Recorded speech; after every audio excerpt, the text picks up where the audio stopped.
When my friends and I first met him in Uganda, in Central Africa, it was in very different circumstances. He was running for his life.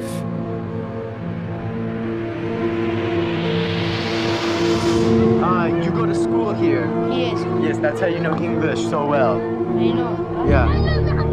How many nights have you stayed here?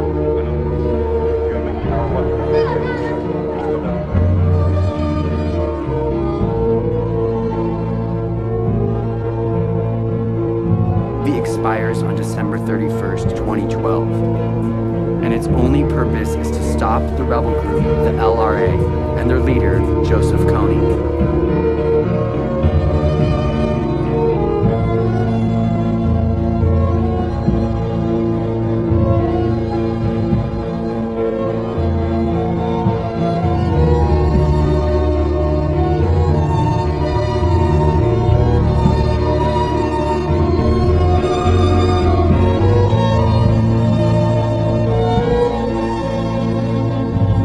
Beneath the scenic shorelines of Lake Albert, under the water and the lagoons, there are riches.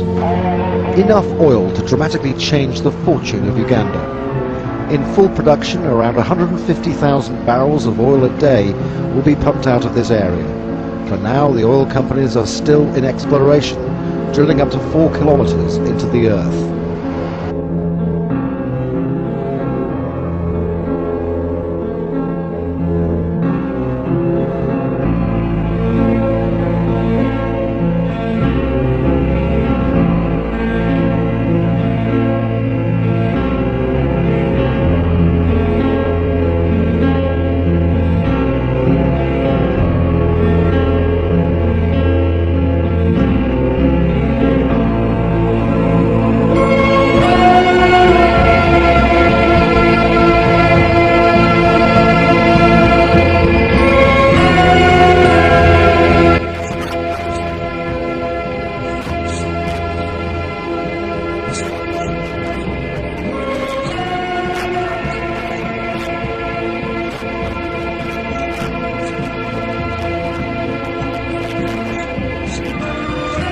The past decade has seen unparalleled Chinese investment in countries across Africa, from Guinea to Sudan.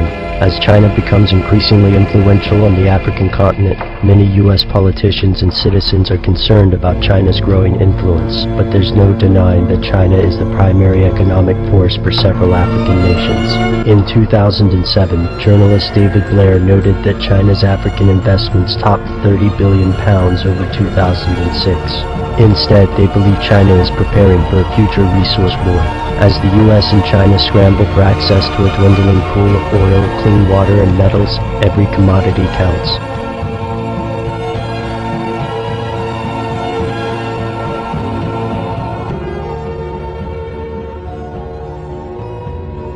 Well, it goes way beyond Libya, in fact. I'm working on a story at the moment, pitting the Pentagon against China. This is the big story in Africa for the next 50 years, I would say.